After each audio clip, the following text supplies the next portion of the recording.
तो hello guys, आज हम लोग एक और नई सीरीज को एक्सप्लेन करने वाले हैं जो कि बहुत ही जबरदस्त सीरीज है। इसे देखकर आपको बहुत ही मजा आने वाला है। तो चलिए शुरू करते हैं। तो एपिसोड की शुरुआत होती है और हमें हमारे मेन कैरेक्टर की आवाज सुनाई देती है जो कि कहता है कि मदर, मैंने जो आपको खत लिखा है उम्मीद है वो आपको मिल गया होगा। आपसे मिले हुए मुझे 10 साल हो चुके हैं। मैं आपको बहुत मिस कर रहा हूँ, खास तौर पर आपके साथ झूला झूलना और बैठकर ड्राइंग करना बहुत मिस कर रहा हूँ। जिसके बाद हमें उसके आसपास बहुत सारे मॉन्स्टर्स को दिखाया जाता है और इसी के साथ ये सीन यहीं कट होता है। 10 साल पहले का सीन दिखाया जाता है जिसमें हम देखते हैं कुछ बच्चों को जो कि फुटबॉल खेल रहे होते हैं और वो लोग भागते हुए लोगों के बीच में से गुजर रहे होते हैं। इतने में एक कुत्ता उनके ऊपर भौंकने लगता है, जिसके बाद जमीन से कोई अजीब सी चीज निकलती है और कुत्ते को अपने साथ अंदर ले जाती है। जिसके बाद हम देखते हैं कि वो बच्चे आगे बढ़ने लगते हैं और खेलते हुए वो लोग एक औरत से टकरा जाते हैं। जिसके बाद वो औरत कहती है कि मैं चुआन जरा संभल कर खेलो, तो वो कहता है कि नेक्स्ट टाइम ध्यान रखूंगा।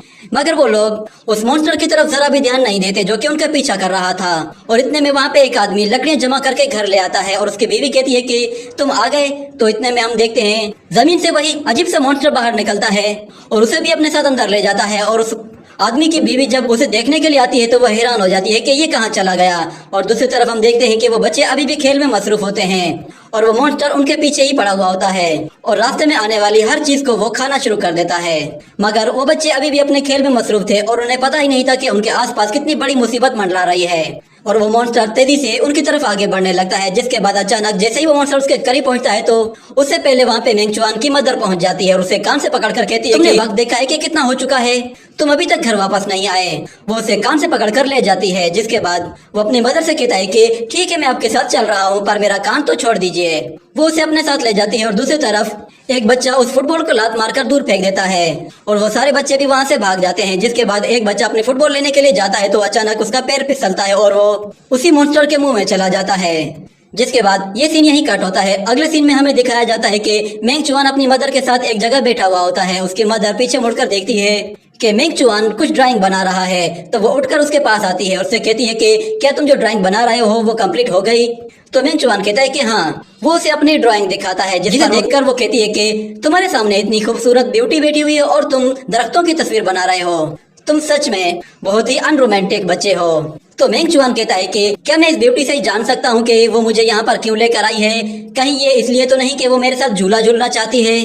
तो उसकी मदर कहती है कि क्या मैं झूला झूलूंगी, झूला तो बच्चे झूलते हैं, मैं तो ऐसा कभी भी नहीं करना चाहती। और फिर हम देखते हैं कि वो उसे जबरदस्ती अपने साथ झूले में बिठाकर झूला झूल रही होती है जिस पर मेंगचुआन बोर हो रहा होता है और वो कहता है कि मुझे एक बात बताएं कि आखिर डैड वापस कब आएंगे। तो उसकी मदर कहती है कि वो कुछ जरूरी काम के लिए टाउन से बाहर गए हुए हैं और उन्हें आने में काफी टाइम लगेगा। जिसके बाद हम उसके फादर को देखते हैं जो कि मेंगफू रेजिडेंस जाता है और वहाँ पे जाकर उन लोगों से मॉन्स्टर से लड़ने के लिए मदद मांगता है। जिसके बाद मेंगचुआन अपनी मदर से कहता है कि मैं जाकर अपने फादर के लिए कुछ खाना बना लेता हूँ, वो बहुत भूखे होंगे। ये कहकर वो वहाँ से भाग जाता है और उसकी मदर कहती है कि ठीक है, अगर तुमने खाना नहीं बनाया तो मैं तुम्हें बहुत डांटूंगी। उसके जाने के बाद ही अचानक वहाँ पे अंधेरा हो जाता है और उसकी मदर पीछे मुड़कर देखती है तो वहाँ पे एक शख्स होता है जो कि उनके झूले पर बैठा हुआ होता है। उसने एक मास्क पहना हुआ था। उसे देखकर मेंगचुआन की मदर वहाँ से भागने लगती है जिस पर वो मॉन्स्टर कहता है कि तुम्हें भागने की इतनी भी क्या जल्दी है। ये कहने के बाद 3-4 मॉन्स्टर उसके पीछे पड़ जाते हैं और जैसे ही वो उसके बिल्कुल करीब पहुँचते हैं तो अचानक मेंगचुआन की मदर की आंखें चमकने लगती हैं और हम देखते हैं कि उसकी इंटरनल पावर एक्टिवेट होने लगती है जिससे एकदम से ट्रांसफॉर्म हो जाती है और उसके पास एक बहुत बड़ी ब्लेड आ जाती है जिससे वो बहुत ही आसानी से उन तीनों मॉन्स्टर का खेल एक साथ ही खत्म कर देती है। ये देखकर वो मास्क मैन उसकी तरफ आगे बढ़ता है। जिसके बाद मेंगचुआन की मदर भी उसे मारने के लिए आगे बढ़ती है और उस पर अपनी स्पिनिंग ब्लेड थ्रो करती है, मगर वो मास्क मैन उसके स्पिनिंग ब्लेड को वहीं पे रोककर डिस्ट्रॉय कर देता है। जिसके बाद ये सीन यहीं कट होता है। अगले सीन में हम लोग दोबारा से मेंगचुआन को देखते हैं जो कि ग्राउंड में आ जाता है। वो देखता है कि वो फुटबॉल वहाँ पे पड़ी हुई है मगर वहाँ पे कोई भी लड़का मौजूद नहीं है, जिस पर वो काफी हैरान होता है। और फिर उसे गांव में कुछ आग लगी हुई नजर आती है जिस पर वो काफी हैरान होता है और वो वहाँ भागने की करता है। जब वो गांव के पास पहुँचता है तो वो देखता है कि वहाँ हर तरफ आग लगी हुई है और मॉन्स्टर्स ने वहाँ पे हमला कर दिया है। जैसे ही वो थोड़ा आगे जाता है तो एक बंदे के हाथ के ऊपर उसका पैर पड़ता है जिसे देखकर वो डर के मारे वहीं गिर जाता है और वो देखता है कि वो मॉन्स्टर एक बंदे को खा रहा है जिस पर वो काफी डर जाता है। और फिर वो मॉन्स्टर एक लेडी के पीछे भागता है जिस पर मेंगचुआन को काफी गुस्सा आता है। वो मॉन्स्टर उस लेडी को जैसे ही खाने की कोशिश करता है तो मेंगचुआन एक डंडा लेकर उसके सिर पे दे मारता है जिससे वो उसे उठाकर दूर फेंक देता है। और वो उस लेडी से कहता है कि आंट माई आप ठीक तो हैं। तो उसकी आंट काफी ज्यादा जख्मी हो चुकी थी और वो बोल भी नहीं पा रही थी। इतने में वो मॉन्स्टर दोबारा से खड़ा हो जाता है और उसे देखकर जोर से चिल्लाता है और उसे देखकर तो मिंग चुआन को भी गुस्सा आता है। वो डंडा लेकर उसकी तरफ भागते हुए जाता है, जिसके बाद वो मॉन्स्टर उसे अपनी टेल से अटैक करके उसे उठाकर दूर फेंक देता है और उस पर हमला करने के लिए तेजी से आगे बढ़ता है। मगर आंट मई बीच में उठ जाती है और उस मॉन्स्टर को पकड़कर दबोच लेती है और मिंग चुआन से भागने के लिए कहती है। तो इतने में वो मॉन्स्टर उस आंट को अपने मुंह में दबाकर सीधा ही निकल जाता है। ये देखकर मिंग चुआन बहुत ही गुस्से में आता है और वो दोबारा से उसकी तरफ आगे बढ़ने लगता है। इतने में अचानक जमीन से एक बहुत ही बड़ा मॉन्स्टर बाहर निकल आता है, जो कि पहले वाले मॉन्स्टर को खा जाता है और वो जिंग चुआन की तरफ आ रहा होता है। इतने में हम देखते हैं कि जिंग चुआन की मदर वहां पे पहुंच जाती है और आते साथ ही उस मॉन्स्टर को रोकती है और उसे मुंह से पकड़कर ऊपर उछाल देती है, जिसके बाद वो उसे एक जोर से लात मारती है, जिससे वो मॉन्स्टर हवा में थोड़ा सा ऊपर चला जाता है, जिसके बाद वो स्पिनिंग ब्लेड से उसके 2 टुकड़े कर देती है। जिंग चुआन अपनी मदर को इस रूप में देखकर बहुत ज्यादा हैरान होता है और उसकी मदर उसके पास आकर बैठ जाती है।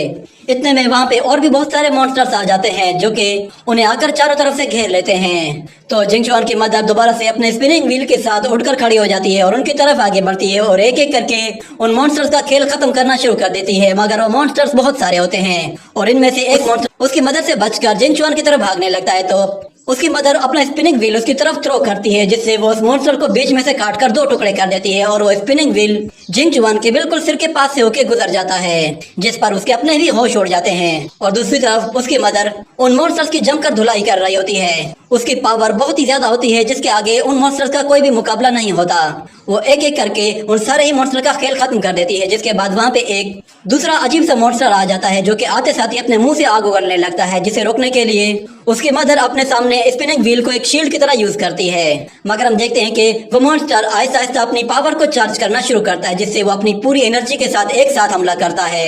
मगर उसकी मदर भी आसानी से उसे रोके हुए होती है, जिसके बाद वो अपना थोड़ा सा जोर लगाने पे मजबूर हो जाती है और हम देखते हैं अचानक उस मॉन्स्टर की पूरी एनर्जी खत्म हो जाती है और वो खांसने लगता है, जिसके बाद जिंग चुआन की मदर उस तक पहुंच जाती है और उसे वहीं पर ही काट कर खत्म कर देती है। इसके साथ ही सारे मॉन्स्टर का खेल खत्म हो जाता है और फिर जिंग चुआन की मदर उसके पास आ जाती है, जिसे देखकर जिंग चुआन बहुत ही ज्यादा हैरान हो जाता है और वो पहचान भी नहीं पा रहा था कि आखिर उसकी मदर ये क्या बन गई है। वो उसके पास आकर बैठ जाती है। इतने में अचानक पीछे से एक मॉन्स्टर उस पर हमला करता है, जो कि जुबान उसकी बॉडी के आर पार कर देता है और उसे तेजी से खींचते हुए अपने मुंह में डाल लेता है और उसे सीधा ही निगल जाता है, जिसके बाद वो हंसते हुए कहता है कि ये तो सच में बहुत ही ज्यादा डिलीशियस थी। वो उसे खाकर बहुत ज्यादा खुश हो रहा होता है। इतने में जिंग चुआन अपनी मदर को मरते हुए देखकर बहुत ज्यादा गुस्से में आ जाता है और वो उस मॉन्स्टर की तरफ आगे बढ़ता है।